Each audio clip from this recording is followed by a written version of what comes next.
Hi guys, this is Mehdi with WTI, and I'd like to share with you my favorite sunscreen, which is the oil control and oil absorbing from Eucerin.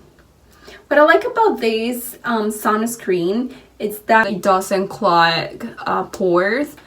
So the type of skin I have, I need to be very careful with this, but it doesn't clog my pores, does not irritate my skin because I have a very sensitive skin. I really like this sunscreen, and that's why I have two, because one is the one that I'm gonna keep at home in my daily routine, and the other one is the one that I'm always bringing with me in my inside of my purse because I using this all the time. It doesn't irritate my skin.